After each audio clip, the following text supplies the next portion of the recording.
your contract. But Freddie didn't live up to the hype. He has turned down every single documentary project looking closely at the details of his career. Until now.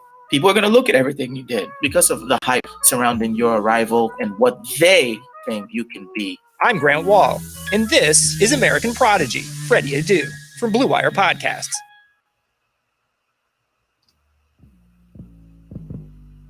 What's up, guys?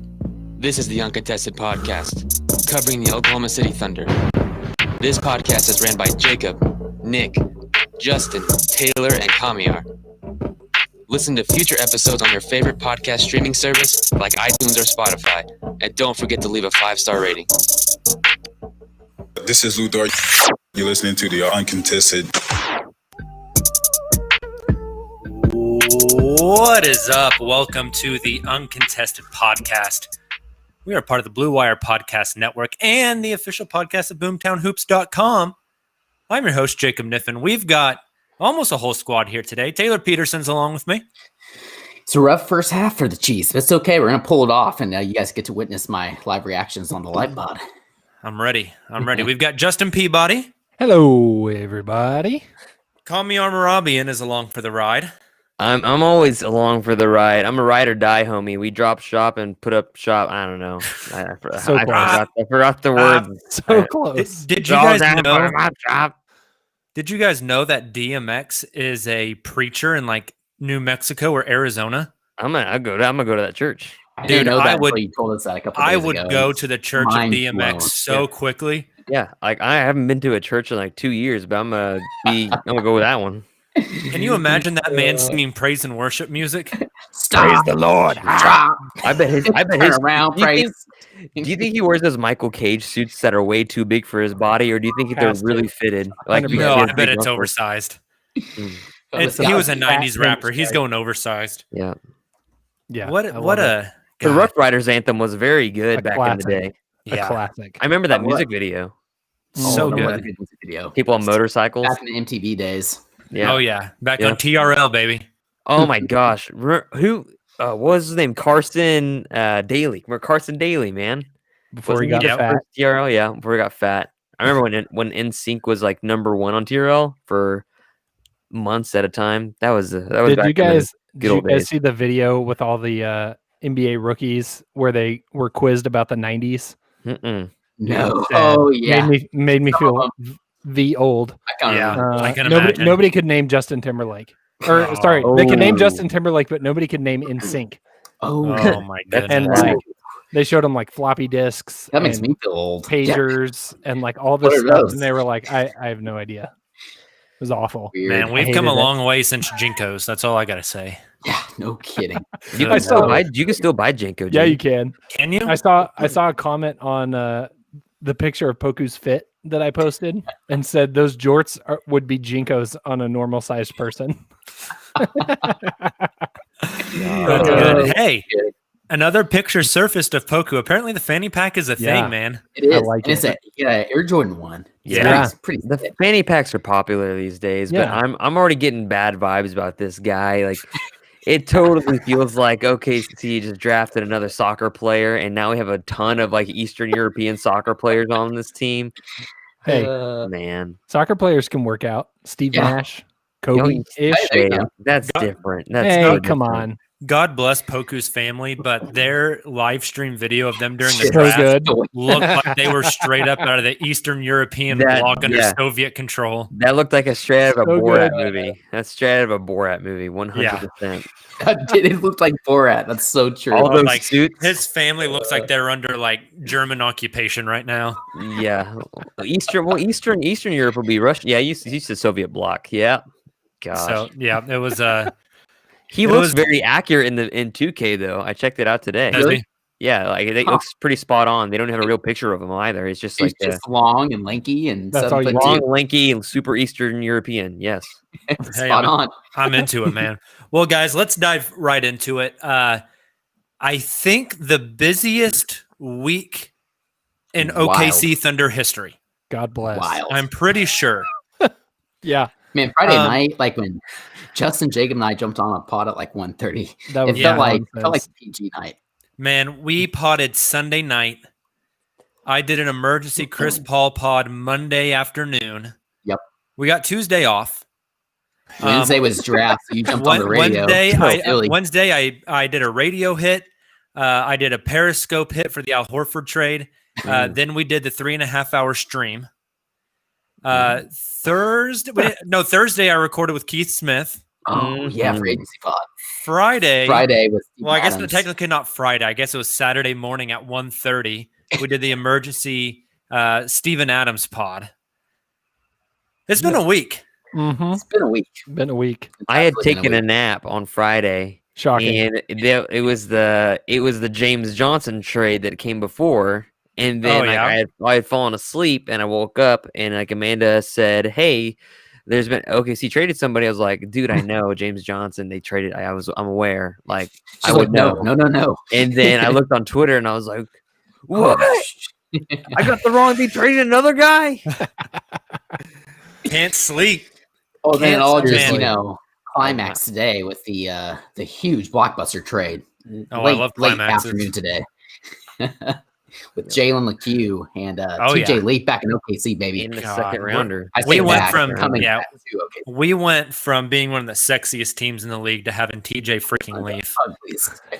And so, in the past 7 days, OKC has traded away from last year's team Dennis Schroeder, Chris Paul, Abdel Nader, Terrence Ferguson, and Steven Adams. They have lost Danilo Gallinari, Nerlens Noel in free agency, Andre Robertson and Deontay Burton still pending, but I don't expect them to be back with the team. They have added Ty Jerome, Teo Maledon, George Hill, Alexei Pokushevsky, Admiral Schofield, Justin Jackson, Trevor Ariza, Darius Miller, Kenrich Williams, TJ Leaf, Al Horford, and Vincent Poirier.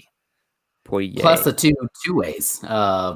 Which two ways remains to be seen if they will actually if they will make a two-way deal, because I think the Thunder signed that UCLA kid to a two-way. That means they only have one left. And that was the kid they signed on draft night to a two-way. The small forward I sent you and Nick the video of Jacob. Gosh dang, I'm gonna have to look this up now. He's like a small forward combo type player. He actually looks pretty impressive. I don't know. I'll find it.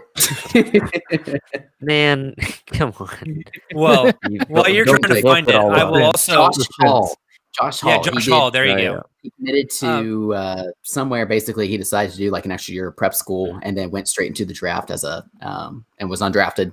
Thunder signed him to a two-way. He looks pretty impressive. Oh, don't forget the Moses guy that they picked the most flattering picture of him to go on the front. That was funny. Yeah, he's the UCLA guy, I think. On top of all that, future picks, the Thunder own 3 picks next season.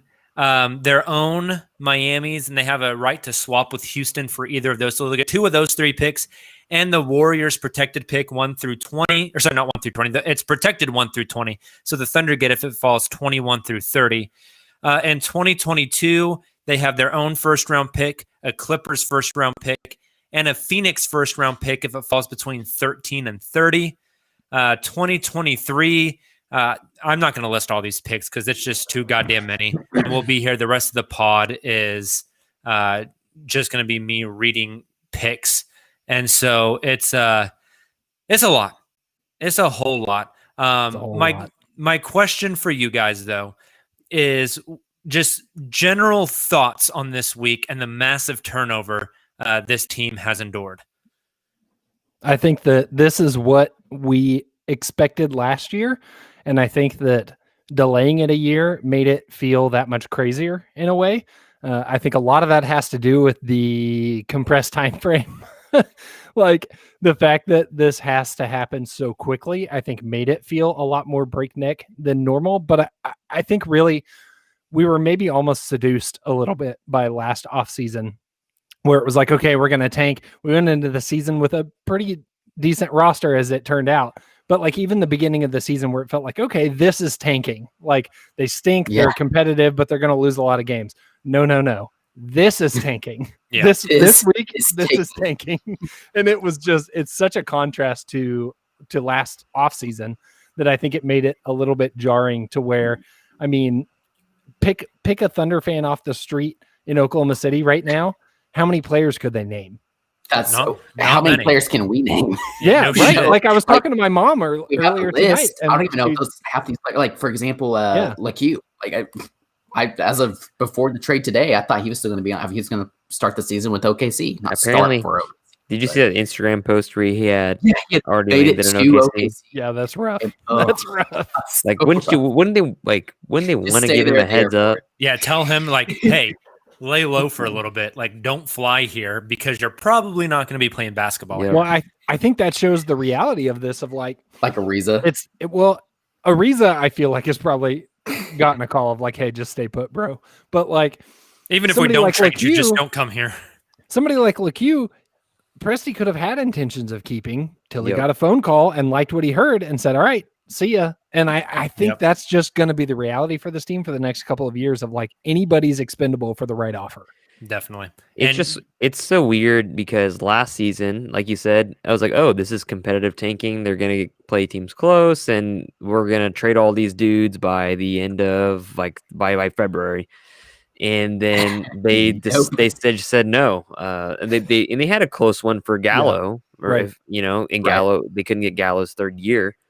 And it's really interesting that it just was delayed a year, but made OKC's, I guess, their compensation for Chris Paul and Steven Adams far greater than it would have been if they tore it all down last year. So I that's think the that's crazy what put them part. in a positive position. It's like, yes, we got Kenrick Williams and two players who were on two ways for the Pelicans last season. But like when you look at that trade in general, that's a pretty, I mean, for an expiring Steven Adams, who's been banged up the past 2 seasons, again, is on expiring. That's huge. You're able to get a protected first round pick, but then also 2 seconds. And then you have some young guys you can take a flyer on or hope fill out your roster, feeding those roster spots. That was impressive. The Uber Jr. trade, a lot of people kind of felt like, I think that maybe Presley could have gotten a little more, but I still get the idea of just shipping him off now instead of holding on to him. And you take that into consideration, like you combine that with the Steven Adams trade. I mean, he's gotten a pretty nice return. The James Johnson trade that hasn't officially gone through yet. I'm kind of curious. Yeah, the Sixers trade with Al Horford and the trade James Johnson with Dallas and Detroit all involved. I was wondering maybe Presley's trying to make that like a four-team trade to help facilitate it. But it seems like I read a tweet today. I think it's more of, I think it might have been Keith Smith, friend of the pod, talking about how it's Ariza, just all the different trades he's been through this week. They all have to become official. So it's just waiting your turn in line before you can Trevor Ariza dominoes. Yeah, literally. I wonder how mad Nick is after saying over and over and over that Steven Adams has no trade value, and then they pulled all of that back in for him. He seems like he'd be upset by that. I am shocked, absolutely shocked that they did not have to bring Eric Bledsoe's contract back. I am too. In the Steven Adams trade. Point. That was another really good point. That was a contract that was going to be hard to move. Instead, they bring back like 3 guys essentially on minimums, and George Hill, that I'm honestly surprised they haven't already flipped. I think George Hill is going to have a lot of value around the league. He's on a good deal this year. He's on a non-guaranteed next year. He's a veteran guard. He can still play. He can defend. He shot like 44% from 3 last year on decent attempts. Taylor, you and I just did a podcast segment with our friends from the Timeline, the Phoenix Suns pod, who are dying to have George Hill on that team to kind of round out their roster. They just don't have a way to make the salary work. But I'm surprised he's still on the team. So there is a ton of stuff that's happened. And that's what I want to ask next. Who else is on their way out? Like we don't expect this roster that the way it's currently constructed to stay this. Who is on their way out, and how many more players do you think get traded before we get to training camp, which is in 8 days? Darius Miller, I don't know. I mean, I feel like that's kind of like a kind of trade where Presti could find a team like the Pacers, like he did with LeCue, and who are trying to get under the cap. So they basically just swap players, and Presti gets a pick in exchange. Darius Miller kind of seems like a player like that could happen to. But again, there's just no really telling.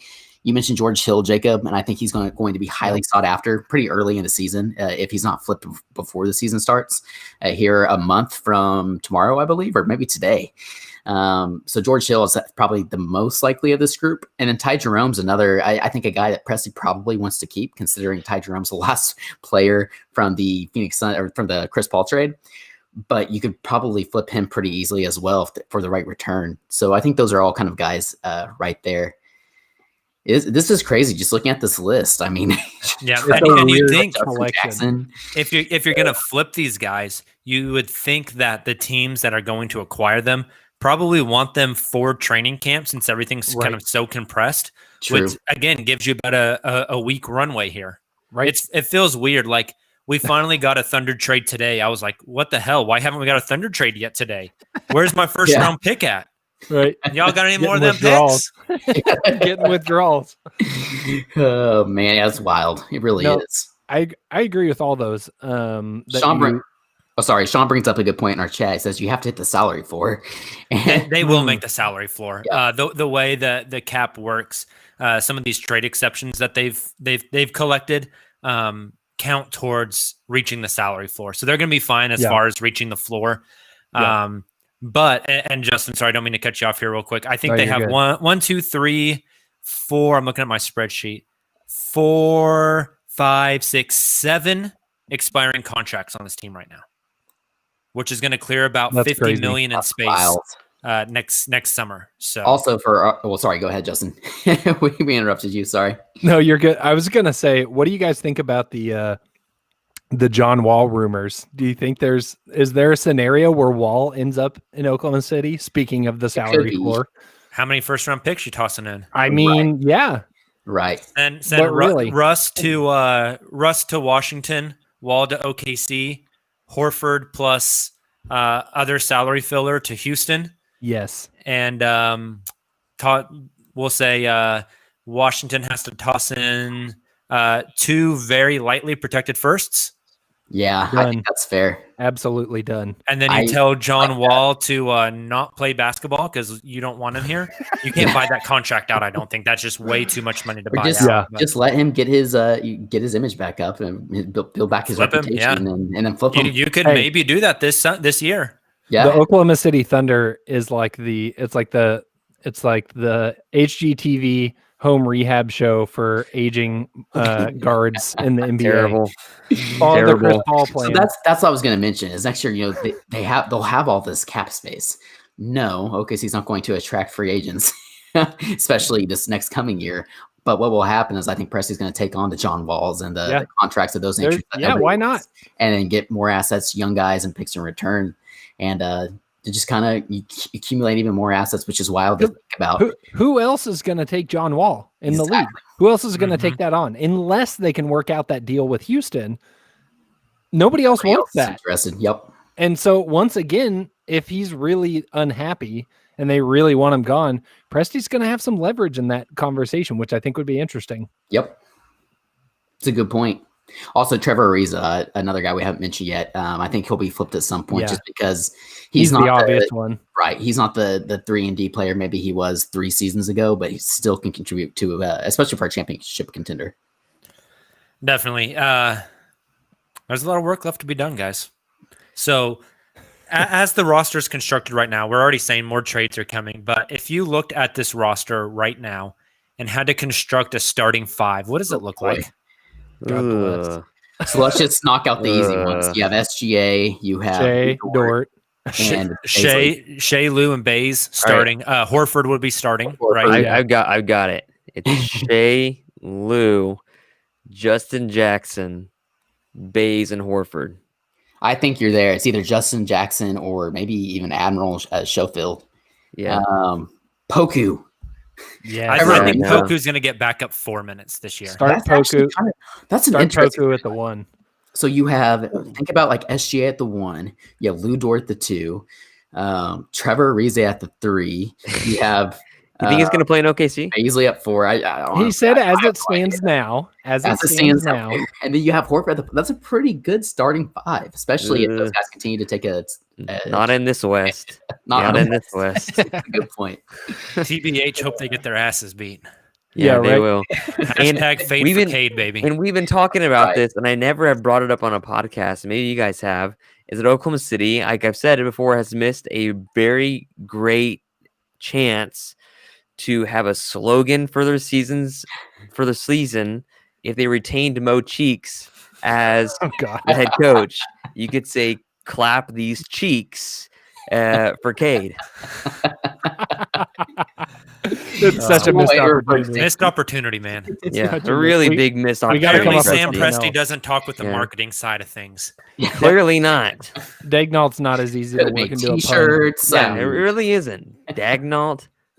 Dagnalt wants some something. I do like Jacob's suggestion of fade for Cade. I'm all fade in for on Cade. That. Or trade for Cade. Trade for Cade. Whichever. Just get Cade. Made for Cade. It's 0-72. Made. Bran for has Cade. a pretty good question here. Is Baisley our future four or is Poku? That's a good question. I know Yes. Kamiar. My name is not Kamiar. Kamiar refuted me in Slack earlier today. I think Poku's going to play 3. I think he's going to play the 3. He's like 7 foot. Hey, 7'1". Give my man some credit, all right? This is 2020. He's not going to play the 3 ever. Your numbers 1 through 5 are irrelevant here. This is positionless basketball. Poku's 1 through 5. No. Let him handle the ball. His mobility let him play out is on the not wing, there. His let mobility. him shut down the paint. No. Whatever you need, he's got it. It's probably in his fanny pack. Just ask. He's gonna have to play against 4s and 5s. There's no way he can do that. Like It depends. What other lanky athlete that 3 through 5 in the NBA, or I guess in the 3s, or what other lanky big like stretch 4 kind of guy like Poku is, right? Because he's kind of a stretch 4. Hard, which is wild. It's weird. His skill set is odd. Like he can shoot and handle, but he's just so skinny, and he didn't even play in the best league in Greece. But hey, these facts. But like, what 3s could he go up against? I don't see how that would work out for him at all. Like, and then I think about like all the other European players ever that fit his description. I don't see them guarding any 3s. Yeah. I think that's fair. But also my counterpoint would be, I don't think there's anyone in the NBA that I give him like a great matchup at this point. Right now. But I mean, his body type is not that different than Porzingis when he came into the league. Yeah. He's like 15 pounds lighter than Porzingis was his first year. Not saying that he's going to be Porzingis. The man came to the right place to get some red meat right down the street. Dang right. And Cattleman's. Throw him to Cattleman's, Mahogany's. Yeah. What about like a Brandon Ingram kind of? I know Ingram's a little bit shorter. Ingram's like 4 inches shorter than this damn dude. But the build and a little bit of the play style is kind of there to comp him to Brandon Ingram. Call Brandon Ingram. I think Ingram would cook him, but I get what you're saying. Yeah, no, I mean, and I don't know, maybe he can end up being a 4 or a 5. He's gonna have to put on like 50 pounds plus to get there. Right. I mean, God, can you imagine him going up against New Orleans with Steven Adams and Zion Williamson? Well, realistically, what do you see him? What do you see his body looking like? Because like Giannis came into the league really, really skinny, but he got buffed up. KD came into the league really skinny. They put him at the 2 because PG Carlesimo was an idiot. And then, of course, that wasn't the way to go. And he kind of got bigger, but not much bigger, and played the 3. So, like, how many pounds do you expect him to put on? Do you expect him to put on enough pounds to play the 4 regularly, like at 230? Or, like, because that's a lot of pounds for him to get on. Or, you know, is he like a slow 3, heavy light 4, kind of like Melo for the latter half of his career, I guess. Yeah, well, and I think with Poku and Bays, I think you can just throw them out there as your front court and just figure switch. It out. Like, who gives a shit about the 2 letters next to their name, SF or PF? You know, and that's why I mentioned it again in the Slack today. You know, if you can get Cade, which, you know, you're going to have to get a little bit lucky with lottery balls next summer. I hate the lottery system. I'm sorry. It sucks. For rebuilding teams, it sucks. But I mean, if Presti is married to the idea of getting Cade, if that's the goal, shit. I mean, you call up whoever's got number 1. I'll give you 5 picks. I'll give you 6 picks. But really, that's what I'm saying. Picks. Yeah, exactly. 8 that's the whole point. That's the whole point of this. It feels like exactly. Yep. Wholeheartedly. If you started a lineup of Cade, Shea, Poku, Bays, and whoever He's the hell not you want the playing 5. three. He's not Yeah. playing three. You could. I mean, that's a whole lineup of nobody under 6'6". Yeah, That's wild. Like Yeah. that is an incredibly that's Talk long. about Yeah. versatility. yeah. That's Long boy gang. It's fascinating. It's fascinating. So I want to go back to the roster real quick. For guards right now, we have Shea, Hami, Lou, Ty Jerome, Teo Maladon. Let's take George Hill off. Let's just, for argument's sake, let's assume he gets traded before the start of the season. Lou, Shea, Hami, Ty, and Teo. Give me top to bottom who plays the most minutes per game down to the least minutes per game of those 5. So top 2, the first is going to be SGA. Second will be Lou. And then third, that's really tough. Like, I just think it's going to be Hami, but maybe not. We have a different head coach this year, so that was a completely different wrinkle. If it was Billy, it's sure as hell it would be Hami. Do you other guys agree it's SGA and Lou 1 and 2 Yes. on I minutes? think it's SGA, Lou, Ty Jerome, That's what I was Hami, gonna and Teo. Ty, I feel like he is what Billy Donovan would actually like. He's a tough defender and he can hit spot up threes. And so I think it's what they want in a point guard. So I think They want to see him develop too. I think Ty's going to be the backup point guard on the team. Yeah, I could see that. I was going to say That's Jerome as well. Interesting. See, I think Teo might get more minutes. That's what I was going to follow up. Really? I would Why? Guard. I would put. I They would want to develop almost him. put. I think he's going to be pretty good. I would almost put Teo 4. I think in my list. I think I don't know. I'm excited about him, and it's probably mostly irrational. But I Is it think the that Tony Parker connection and the San Tony Parker- Antonio connection too with it? that's part of it. And the French national team thing, like how he got picked for the French national team over Killian Hayes, which it sounds like there's probably a lot of other factors that feed into that, but like, right, but still, it's not nothing. Yeah. And the He can fact that pass. He can really fact pass that- it. because he in their Euro leagues over there, he was a significant contributor to like championship winning teams. Whereas then I look at Poku and I'm like, this dude played in the second, like in the basically the whatever the G League of the Greek leagues. True. So that's kind of I liked his stuff too. It's very similar to Tony Parker. Yeah, no, And- Teo's going to be interesting. I'd love to see him get those backup point guard minutes. And like you guys said, looking at the roster, it's almost by default right now, except George Hill, depending on what happens there. Well, in Kamiar, it's kind of wild to think of. Poku, like if he was in the States, he would be the same age as like the kids we teach. Yep. That's weird. Like nonsense. Yeah, it's insane. Okay, let's move on to the wings real quick. Baisley, Roby, Poku, Ooh, this is Schofield, Jackson, Trevor Ariza, Darius Miller, Kenrich Williams. I thought it was Admiral Schofield. Is it not Schofield? Is I it think it's Schofield? Schofield. I think, Okay. yeah. He put a Tennessee, right? Yes. Yeah. Okay. Okay, Admiral Schofield. Who's getting the most minutes per game out of that group? That's tough. Hey, Kenny Hustle. I really hope we keep Kenrick because Kenny Hustle's a hell of a nickname. I was gonna say Darius Baisley for obvious reasons for Right. one, but then after that, it's like It's a crapshoot. crapshoot. Yeah. I kind of like what you And- said earlier, Kamiar. I kind of like Justin Jackson there at 2, Yep. but See- it could be Schofield. You say that. I was gonna say Kenrich Williams next Okay, interesting. because he did really well he started for the Pels for quite a few games. Yeah, That's he a good did. point. He's a stretch 4. He doesn't play much defense. I watched him play at TCU. He's not that bad. He's a good scorer. He's not going to beat you off the dribble. He's just going to spot up 3. But it just depends on what Dagnall wants to do. Like you guys said, we don't know his kind of philosophy, Right. other than getting shots off in the first 7 seconds of the play clock. So, I mean, if it was something like that, then you could see Kenrich Williams. But if they're going to try to grind it out a little more, I could see Justin Jackson or Schofield. But the question here is, for me, is where does Poku fit among all those guys? I think Poku definitely gets minutes over Isaiah Roby. Yep. I I think he'll agree get with that. minutes I hope over so. Darius Yeah. Miller. I don't think Trevor Ariza will be around. Here's the thing. Number 1, this season, you want to develop youth.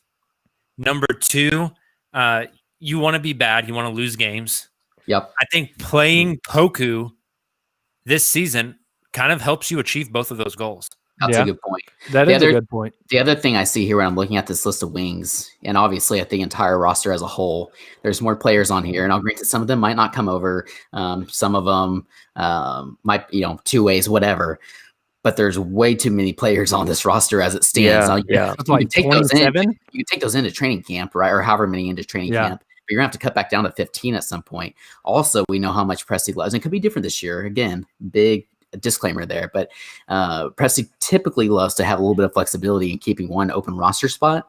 So I feel like the fact that there's 2 trades that have yet to be announced, like I mentioned at the top of the podcast, and then even on like after that, whether it's waiving some of these guys and stretching them because OKC has the luxury to do that with such an open book moving forward, like we talked about, or if it's just finding some of these trades like we saw earlier today, right, where they're able to get off. So like you trade 2 players for one player of it. You trade like a Darius Miller and a Kenny Hustle for like one player in return who's right on that same caliber. That's what way, right, you start to consolidate. Yep. All right, let's move on to bigs real quick. TJ Leaf, Al Horford, Mike Muscala, Vincent Poirier. Poirier. It's a fun name to say. My. Where's the minute distribution there? Is it just Al Horford and then we don't give a shit after that? I think it's Al and TJ and then we don't give a shit after that. Oh, okay. So I was gonna say Al and Poirier. Really? I don't see it with Poirier. I could see he's old though, right? Poirier's 20. He's like 27, and TJ Leaf is like a 27-year-old sophomore. TJ Leaf is 23. Yeah, Leaf is 23, and he still fits that narrative. Like, I wasn't surprised that OKC got TJ Leaf. Jake said it's for the pick, but I could see it for both because Sam Presti loves getting old, like, lotto picks and trying to do stuff with them. Well, and so it would make too much sense. Is TJ going to back up Al though? So maybe maybe it is Moose. Maybe Muscala comes in and it just plays backup by default. But you know what? The one other thing that I keep thinking about, Poku is listed as a center, and he is 7'2", and gosh, he would just get destroyed, like Jacob mentioned. He could get some 5 minutes just for the hell of it, because like we said, imagine other than injury at this point. Yeah, depending on the lineup and the matchup, it could be interesting. It's insane. Like, again, we keep preaching on this how skinny he is and how, like, he just needs to bulk up, but his measurements as far as height and wingspan match Rudy Gobert. Yeah. And he can shoot and dribble. It's stupid. And he can dime like crazy. It's stupid. Like, and he's so unique. Maybe he's nothing. Maybe he sucks and he's back in Greece in the B League in 2 years. But I love the fact that you're just taking a swing. Just screw Especially it. Just take a swing. I feel like we're really not shining a light on the other Eastern European folks. Yurt 7 and What was that last one? Well said. A bunch of K's and R's and C's. That's all it is. I saw a bunch of C's and U's, and I was like, welcome to Serbia. Gran on our Periscope brought up a really good point. She says, Mark, as in Coach Dagnall, preaches pace and space, so she could see Moose getting a lot of those backup minutes. Then that would make sense if Kenrich Williams might start at the 4. Yep. And Poku getting more minutes too. So it's definitely going to be interesting. There's so much OKC stuff to break down. We could go on for hours and hours, but I want to get to some NBA, some league-wide stuff. So let's transition from Oklahoma City to the league, which there's a lot of fun stuff to talk about with the league. Before we get there, though, we want to tell our listeners and our live stream viewers kind of about who is paying the bills for us today. 2020 has already reshaped how we work, and it's almost over. Businesses across the globe are challenged to be their most efficient, which means every hire is critical. Luckily, Indeed is here to help. Indeed is the #1 job site in the world with more total visits than any other job site. Looking at you, LinkedIn, according to ComScore. Indeed helps you find quality candidates quickly so you can focus on hiring the person you need to keep your business going. Unlike other sites, Indeed gives you full control and payment flexibility over your hiring. You only pay for what you need, you can pause your account at any time, and there are no long-term contracts. And now, Indeed's new way of matching you with candidates instantly delivers a short list of quality candidates whose resumes on Indeed match your job criteria. that you can contact the moment you sponsor a job, making Indeed the only job site that can move as fast as you do. 73% of online job seekers in the U.S. visit Indeed each month, according to ComScore total visits. So it's clear Indeed can help you get the quality hire you need. That's why more than 3 million businesses worldwide use Indeed for hiring. So right now, Indeed is offering our listeners a free $75 credit to boost your job post, which means more quality candidates will see it fast. Try Indeed out with a free $75 credit at Indeed.com/BlueWire. This is their best offer available anywhere. Go right now to Indeed.com/BlueWire. Offer valid through December 31st. Terms and conditions apply. Football is back in full swing, and you might not be at a game this year. You can still be in on the action at Bet Online. Like Jacob mentioned, him and I were actually on a podcast this morning with the guys from the Timeline, the Phoenix Suns podcast with Blue Wire. We talked about Devin Booker's MVP odds.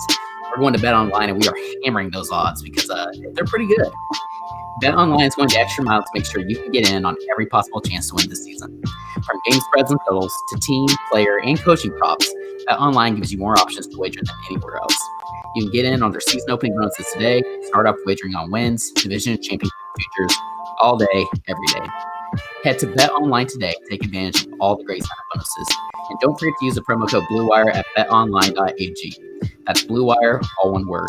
Bet Online, your online sportsbook experts.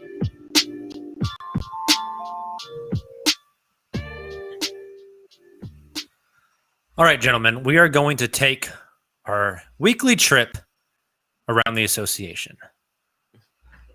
I don't even know where you're sitting at.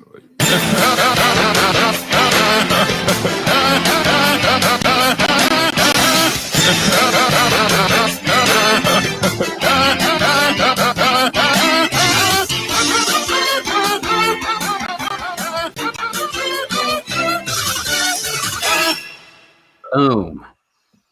It's even better live. Oh, yeah. Oh, yeah. You always got to drum along with it. This week's been crazy, not only for the Thunder, but for the entire league. It's the most compressed offseason we've ever had. Justin, I'm going to start with you. Give us just one team you want to talk about their trades, draft, free agency, good or bad, and we'll just dive into somebody. We'll do this a handful of times. We'll pick a handful of teams to discuss. We'll kind of round table this. Justin, who do you want to start with? You cannot talk about free agency winners and losers without talking about the undisputed winner, the Los Angeles Lakers. Good Lord. What they have done in the last week is stupid. I think it's shameful. The rich get richer, man. It's unbelievable. Like, if you were betting on a title favorite for next season, do you bet on anyone else? Like, do you even bother releasing odds for anybody else at this point? It's wild. It's just ridiculous to me that Chris Paul and Kobe Bryant could never play together, and then you're going to replace JaVale McGee and Dwight Howard with Marc Gasol and Montrezl Harrell. Yeah. Blows my mind. You're going to swap out Danny Green, but you're going to bring back Wes Matthews. You're going to bring in Dennis Schroeder. Like for Rajon Rondo. Yeah. It's absurd. It's unbelievable. Like, they got stronger at every position. I'm pretty sure that Rich Paul is just on the payroll for the Lakers. Hey, it's incredible. The Thunder have had their fair share of clutch clients, and I think when LeBron retires, it's time for old Rich to make a new favorite franchise, and I think we can make the case once we drop Bronny. That's right. Bring in Bronny, and it's game over. Presti and Rich probably have an agreement right now that Presti has a draft promise to Bronny in exchange for the clutch client treatment. So there you go. Sign me up. Yeah, it's and the Marcus Gasol thing tonight. I mean, just it's impressive, and on a 2-year deal too. Right? I mean, that's big time. But hey, Serge is going to the Clips. Yeah. Man. It's just wild. They got younger, they got better, they got more sustainable, they got more offense. This is garbage. Yeah, this is awful. The Lakers are definitely getting that title, and you know what? Like, it sucks, but this is the Lakers exceptionalism at its finest. Do you guys buy into the theory, which I personally love, that as Presti's tearing this thing down, he is intentionally favoring the Lakers in like the Danny Green deal, or even like I don't know. Some of the moves that he's made, like it's in his best interest if the Clippers suck. And Yeah. Right. And the Rockets suck. boosting it reminds me of like a little bit of like some arms dealing going on. Like Kind of hedging We're your gonna bets a buy little bit. some like, oh, you guys need to get rid of JaVale McGee? Well, sure. Yeah. Yeah. We'll help I you like out. it. Definitely. 40 It's Jets. well, hey, we've already seen one Clipper walk from one side of the locker room to the other, and Montrezl Harrell. Right. At the end of 2021, we just need Kawhi and PG to do the same. Come on And over. then cash out those picks, baby. All right, Goodness. Kamiar, we just did a winner of the offseason so far. Give us a loser.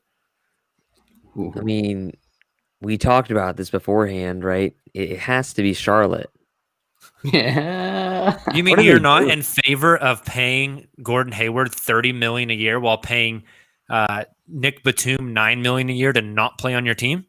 Remember when we thought Nick Batum was really good in Portland?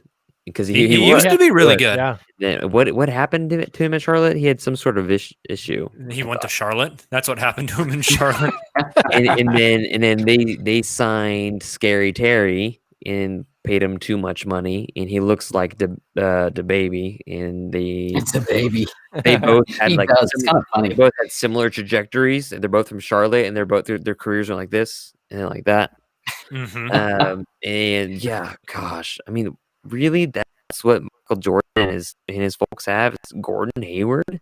Yep. And Yeah. apparently, Scary Terry and Gordon Hayward played together for a season up in Boston. Apparently, Terry got really pissed off whenever Gordon came back and stole touches for his rehab. And that's part of the reason why Terry wanted out. And now Gordon Hayward's followed him there. It's incredible. True. Huh. Interesting. Yeah. So they pick up LaMelo Ball in the draft. They get Gordon Hayward, Terry On a Rozier. ridiculous deal. It's I don't know what they're doing. It's just a hodgepodge mess over there. Yeah. It is. It definitely Michael is. Jordan was definitely a better player than GM, it seems. Yes. He's going to regret that Gordon Hayward contract. He's going to regret most of the contracts. That Yeah, the he probably Hornets already have does. He signed probably over already the does, years. to be honest. Taylor, give us a winner of So the my offseason. winner, this one's kind of hard because I'm split between two teams. I'll give you guys the other one that's in the East because I want to start with the one that's in the West. The Portland Trailblazers got damn good this offseason. You get Robert Covington in the trade, right? So that doesn't really count as free agency, but it's an addition. You re-sign Rodney Hood, you get Derek Jones Jr., re-sign Carmelo, then you pick up Harry Giles today. There's another one or two now that I can't even think of as I'm scrolling through here on Real GM. Did you say Derek Jones Jr.? I did say Derek Jones Jr., Derek Jones DJJ. Jr., Rocco, Cantor. Ennis. Oh, They brought yep. Ennis back. Yep. Oh, and Ennis. That was one I was missing. Yeah, man, they're good. They're going to be so. And That's exactly what they Yeah. needed too. With those wing defenders, I think that's huge for them, and I'm really impressed with what they did. Looking at their team and looking at the West, where do they finish in the West this year? Since they're all stacked, That's super true. hard. I can see them being a team like the Miami Heat who just end up sticking around like the top three when they have no business doing so. Like there's more talented teams, but they just gel way better. I wonder if Sacramento trades Buddy Hield like he's been demanding for like the last 3 years. So I'm very curious about that. But yeah, like it seems like Melo knows his role. He knows he's going to get benched if he stays fat and can't play defense like he did in OKC. Well, and apparently then, he's trying to. then you have Rocco, and so like you can put Melo at the 4 and just kind of avoid some issues. And then how many bigs do they have now up there? They have a lot. They have a lot. That's the thing. And their quality, like Harry White, I Giles, think, is gone. Ennis That Cantor, helps. Nurkic, Zach Collins, like, and It's a lot. imagine Poku trying to guard somebody as technical as Ennis Cantor. He's going to get cooked every time. Mhm. But also imagine Poku trying to guard somebody like Nurkic, what's going to bully him every time. Yeah, That's a good definitely. point. Sounds like good Definitely. experience to me. Yeah. Give us a bonus treatment. They definitely went for the arms race up in Portland. Reports that before they got the Robert Covington deal, they were offering the same deal, maybe a little bit more, to get Aaron Gordon, which I think we've all talked about would be Yeah. a great Forgot about fit that. for them. Yeah, But that's a good point. they've Well, retooled. Yeah, they've Said retooled. They've gone a little more defensive heavy there. They've got bigs to battle the other Western Conference teams. They're still only going to go as far as Dame can carry them, but they're much more well equipped. Robert Covington's a great fit there. Great fit. He can play small ball forward too. Like he can do a lot for them. And I like that. And that's the one signing I forgot was Enes Kanter's signing. Ennis. But I like him at playing backup 5. Because they brought back Gary Trent, right? Junior? Yes, Gary Trent's still there. Yeah. He was really good for them last year. And then you combine that with all the other dudes coming back. I think and apparently they're still saying Simons is going to make that leap. This is the year. This is the year. And Justin, give us another loser in the NBA offseason. That's a great question. I think I had one. Does it have to be teams? No. Okay. Well, I'd prefer it to be, but it doesn't have to be. Well, okay, I'll save that one then. I'm gonna bucket. I think I want to bucket Detroit in the loser that's bucket. That's what I was gonna use. Yeah, Yeah. that's a good one. They did a lot of things, but that's all that can be said. Like They just did shit to do shit. They got all right? the bigs. Like Yep. Troy Weaver just got in that role and just shot his wad, and I'm not sure like what the game plan was or what his. I don't know what his vision of the Pistons are, but Let's get all the bigs, and then let's get Zyree Is Smith. it- yeah, is Get it rid the of New one of York bigs, Knicks get plan? Zyree Smith, and then we're gonna wave and stretch him for some reason. it's strange to me. Like Jeremy Grant, yeah, great player, awesome. Not sure paying Jeremy Grant $60 million for the Pistons makes a ton of sense. I'm with you. Yep. There's got to be more moves Strange. to come with them. Like You- a Blake Griffin you deal has to hope. be on the horizon, right? That So there makes was that sense. interesting tweet that was like hypothesizing how a Blake Griffin sign-in trade could happen Mm-hmm. alongside some of their other deals, but I don't know. I'm not sure in the immediate future like what the end game is for Troy Weaver. Definitely. Kamiar, another winner. the Hotlanta Hawks. There it is. Yep. They got really good over a season, man. They're and they signed Bogdanovich to that offer sheet. The offer sheet, and which sounds like Kings won't match it, but they might. It'd be smart for them to, honestly. But if they don't, they're gonna get even better. Yep. And I really like what they have going on with Trey. Now they're putting everybody around Trey with Capella, and man, there's a lot to like there. And, and Rondo, Chris Dunn trying to shore up the defense. I'm with you. Got Gallo to undo all the defense that Rondo and Chris Dunn brought. It's all about balance with the offense. It's all about balance. Say what you want about Gallo. I thought his defense was far better than Carmelo Anthony's was. Yeah, I agree with that. Gallo tries. Gallo tries on that end. Remember, he does what he can, but he's just limited, right? He's just athletically limited. He iced the game against the Mavs by ripping Luka. Yeah, he did. And I'm not a big fan of Kevin Huerter, though. I'm not a big Kevin Huerter fan. Kevin Huerter. Now, here's the interesting thing. This is something, Jacob, you mentioned in our Slack that you might be getting to, but there's a lot. It seems like there's quite the log jam there when it comes to the power forward center positions. They just drafted Okongwu. I almost said Isaiah Stewart. Okongwu. You have Clint Capella, who you traded for. John Collins. Who apparently Gallinari. is a max player. Right. Danilo Gallinari. You have Hunter from last year that you drafted. It's pretty busy there. So it'll be interesting to see what direction they go and if they have any trades on the horizon and how they handle all of that. Yeah. Very clearly, though, Atlanta ownership and front office making a push for the playoffs, though. True. They're ready to make a push.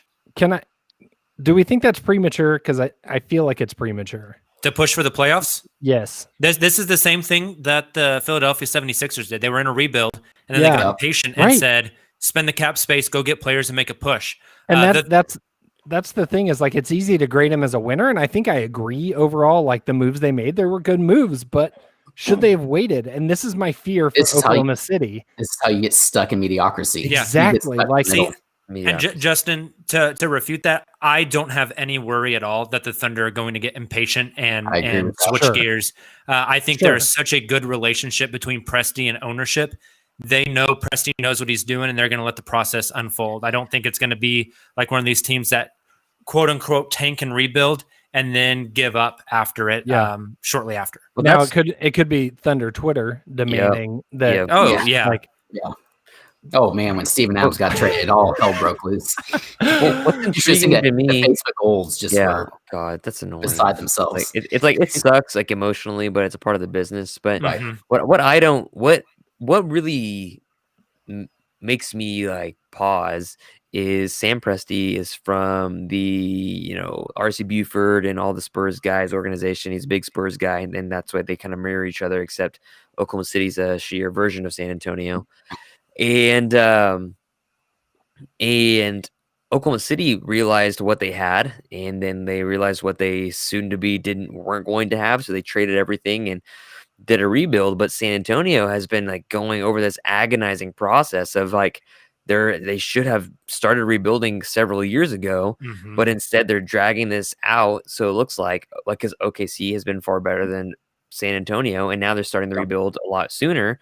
So like I would expect OKC to be in a far better position than San Antonio will be in 3 years, and that just blows my mind because of how far forward thinking the Spurs organization is, and that just really like it's crazy to me that they're going to be the second, third best team in Texas, considering how that organization has operated. That's a good point. Do you think some of that maybe has to do with Popovich coming up to the end of his career, and they're not wanting to tear down until Pop's gone? Yeah, I'm sure. I think that's fair. I don't know if Pop would want to coach a shitty team. I think that's what I'm saying. Exactly. Wait till he retires and then tear it down. But I'm sure Pop would have been fine with just stepping down a couple of years ago and letting them rebuild. I bet if ownership came up to him and said, "Hey, we're thinking about going through a rebuild," I'm sure Pop would have been like, "Okay, I'll step down."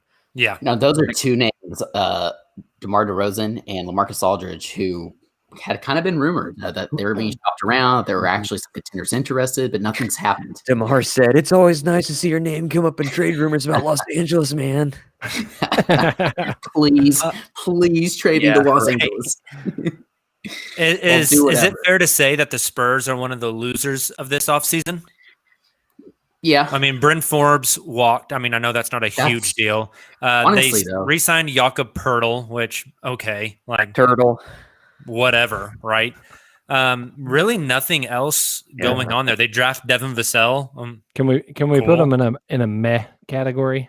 Yeah, that's kind of where I'm going next. I think that's fair. Yeah. I'm just now showing the caption now, but I'm a little late. But the one I was going to bring up was the Milwaukee Bucks. Yes, they ended up kind of rebounding there, getting Torrey Craig after he, basically got cut from Denver. They picked up, like you said, Forbes.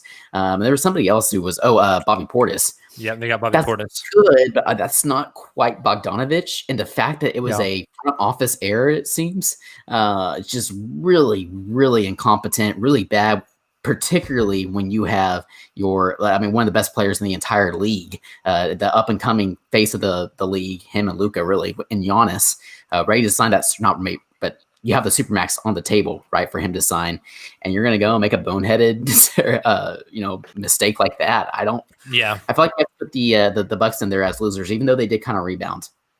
Do you think the Bucks are going to win a title, knowing that the Lakers are going to do this for 2 more years, and by that time you have the Celtics coming around to like their actual prime? Yep. That's a really good point. And Denver sticking around too, because they're going to stick around for a minute because all those guys are young. Like it's unreal to me that a team like the Bucks, it feels like they're not going to win one ever. This felt like the golden year for them too. This past season. Yep. Before Giannis goes to Miami, yeah. That's one team who was quiet, who's not really a winner or loser this free agency. But what they did was they structured all their re-signings or their new signings to 2-year deals with the second-year non-guarantee, and that's Miami Heat. They kept all that cap space open, and Mavericks did some similar. Avery Bradley, Goran Dragic, they both did that thing. So they're like, hey, Giannis, if you want to win. I have another loser I just thought of. Indiana Pacers. Yeah. They didn't really do anything. They didn't exactly. And they were supposed to get rid of Oladipo. They were thinking about trying to get Gordon Hayward. Gordon Hayward. He was supposed to come back home, and MJ makes a last-minute phone call free agency night and says, "Hey, I'm going to give you this ridiculous contract." Maybe they aren't like the worst losers, but I think they still are losers in a sense. They haven't really done anything. They haven't traded Miles Turner. All these names have been popping up in trade rumors, right? And you have all these players who've been popped up in trade rumors. You think they're going to be happy when they show up to training camp? Like, I don't know. No, it's very fair. Can I say my loser player now? Yes. Yeah. Dwight Howard. Dwight. My man. You gotta know that the check is cleared before you fire off a tweet like that. Yeah. Tweets out that he's staying in Laker Nation. I think it was Chris Haynes who reported that all the deal talks had been hypothetical and Dwight thought that the deal was done. And kind of seems on brand for Dwight Howard. It's very on brand for Dwight. And then, moments later, the tweet's gone and now he's in Philly. Yep. So tough look. How do we feel about Philly's offseason? They get off Al Horford's contract. They get Danny Green, who I think is a good fit there. They get a chance with Terrence Ferguson, which whatever. They bring in Dwight Howard as a backup. They bring in Seth Curry. To get more shooting on that team. How do we feel about Philly's offseason? I don't like losing Josh Richardson for Seth Curry. Yeah. I see a bunch of lateral moves, and actually, like, you lose Josh Richardson for Seth Curry, you take a downward move. But like at the same time, I said this earlier, I like Doc Rivers over Brett Brown any day of the week. Well, I don't know if you knew this, but Seth Curry has had relations with Doc's daughter. Yeah. So some might not know that. This is news that has to be mentioned every time Seth Curry's brought up. But I don't know how to feel about, like, when is Ben Simmons coming back? When is he going to be back? I think he's good to go for the beginning of the season. The NBA literally starts in a month, guys. It's the 22nd. Yeah. Yep. Seth's been with Doc's daughter. Yeah. Because PG has also been with Doc's daughter. You didn't know this? I was joking when I said that because I feel like I've also been with Doc's daughter. Seth's the one that's married to her. I think Seth's married to her. He's married to her. Like it literally every time he's married to her. That's right. He doesn't like PJ. Didn't mention that part. He doesn't like Paul George because Paul George piped her and left her. Correct. For a stripper. Just didn't admit it. Hey, he's marrying that stripper now. So it's okay. T-Pain warned us about this. I'm telling you, man. But I wish I had the song queued up. I feel like every time Seth Curry's name, like I would hate to be Seth Curry because it's either Steph's brother or married to Doc Rivers' daughter. Like those are his two qualifiers. But like, he's a fine player. He can shoot the piss out of the ball. Yeah, absolutely. And what's really interesting too is because Tyrell Terry was kind of like the comp there. Jacob, you mentioned that on our podcast, and then Dallas drafts Tyrell and then ships off Seth to Philly. Exactly. I have one more team for you guys before we get out of here. And they kind of fall in that meh category also, Justin. Houston Rockets. How are we feeling about Houston with the not official yet sign and trade for Christian Wood? Well, so they get Christian Wood, lose Robert Covington. They lose Austin Rivers. It's a bit of a retooling, trying to recoup some assets in that Roku trade. It's saving face, and the Russ, what I'd call it. Well, then you have the Russ rumors, Russ for Russ for Wall, trying to recoup assets that they lost in the Russ for CP3, or I guess the opposite, CP3 for Russ trade. Just as messy. As Thunder fans, I feel pretty good about that mess. And the Rockets. Yep. Unbelievable how bad that organization. Like all the players down there are pissed right now, and they don't want to be a part of that organization. Yep. It's not good. Yeah. I enjoy it. But I feel a little bit sad, like, but also justified that Russell Westbrook, OKC traded him seemingly at the perfect time before he started to really take a downward trajectory, and like we had to like decide to be married to the money, like the Lakers were with Kobe for a long time, and so like the options just really presented themselves in a natural kind of momentum, and let OKC avoid all of this and actually get a ton of picks out of all of this. So OKC is like the winner of everything so far. Besides the fact that you're gonna have to endure like maybe like not even a 20-win season this year with a 72-game season and 20-something games to 30 games over the next 2 seasons before things start to really look up. Unless Poku and all those other dudes really just show out over the next 2 years. See, and there is some excitement in that too, right? Because like there's going to be games that we end up losing, but they're fun because we kept it close, because guys like Lou Dort scores 30 again, or, SGA just like takes it to a whole nother level that we haven't seen, or Baisley has like a couple, 20 plus point games, probably more than that, honestly. Or like you said, Kamiar, like Poku comes in, or Maladon comes in, and they just do things that we didn't really think that they'd be able to do their rookie year. So there's lots to look forward to all for this coming season also, even though it's not winning. Definitely. Hey, two teams I wanted to touch on before we get out of here. First one that I think is really interesting, the Boston Celtics. Celtics is interesting. That's Lose a good one. Brad Wanamaker, but bring in Tristan Thompson at center. They need the guy just for like Cantor. And then who's the point guard they brought in? Played at Minnesota. Used to be the starter. Jeff Teague. They brought in Jeff Teague as the backup. I don't even know if I saw that one. Yeah, that's right. I remember that Teague. I really like Tristan Thompson for them because they've been really missing a defensive big and a rebounder, and that's exactly what he is. And like that's why we thought, Steven Adams might be good at that for that. And they both make comparable money. I mean, Tristan Thompson got overpaid too.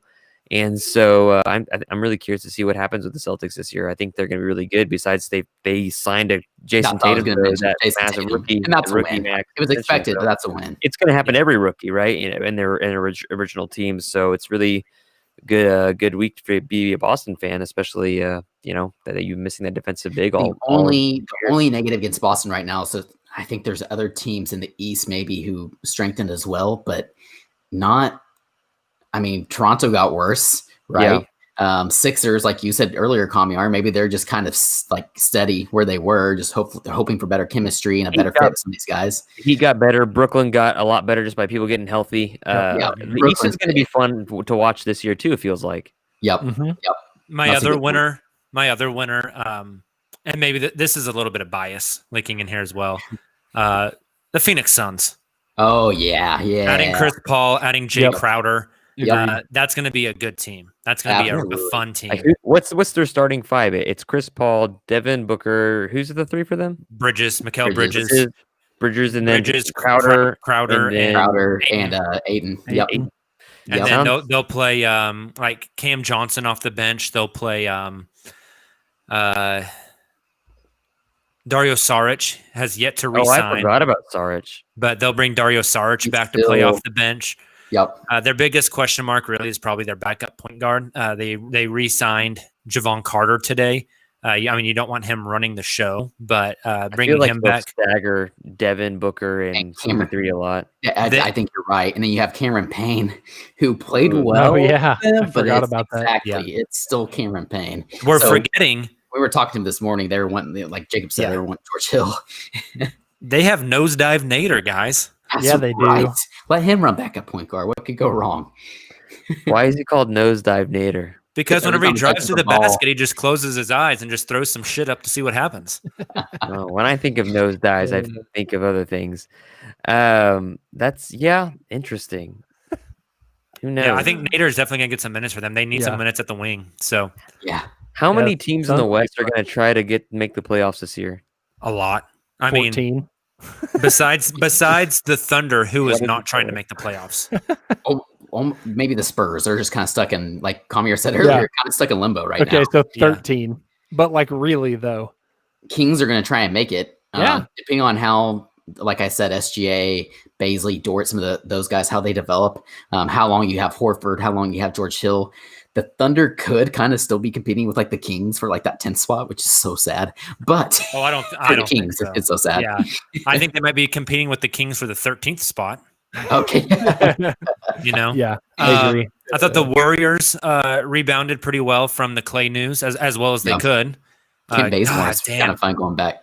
The Warriors with tax dollars are paying $83 million for 1 year of Kelly Oubre Jr. That is insane. That is insane. With no fans in the stands. Yeah. They got shut down by San Francisco. Yep. Man, that's nuts. Yep. All right, guys. Well, we've been on here for about an hour. Any thoughts before we leave? I'm looking forward to seeing how long it takes for us to get the official trade information, like the full trade information on the Detroit and Dallas trade. where James Johnson is going to Dallas, and then the Al Horford Sixers trade. It's got all my 2K rosters mixed up. I can't play anything accurately. Yeah, that's tough. That's rough. But the OKC jerseys look pretty okay on them now. Okay. Like they don't look too bad. Yeah. Go buy a Pokemon shirt.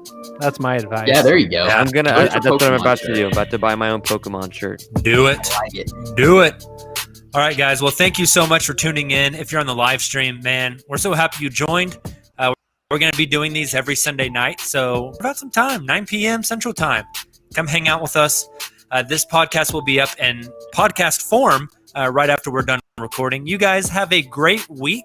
We'll record again before Thanksgiving. Please stay safe, stay healthy. It's getting kind of wild out there again. Try to figure out who's all on the Thunder, but don't get too attached because guys are going to get traded like crazy, as we have seen. But hey, picks on picks on picks. We'll be back with you guys in a few days. Enjoy the beginning of your week. Thunder up.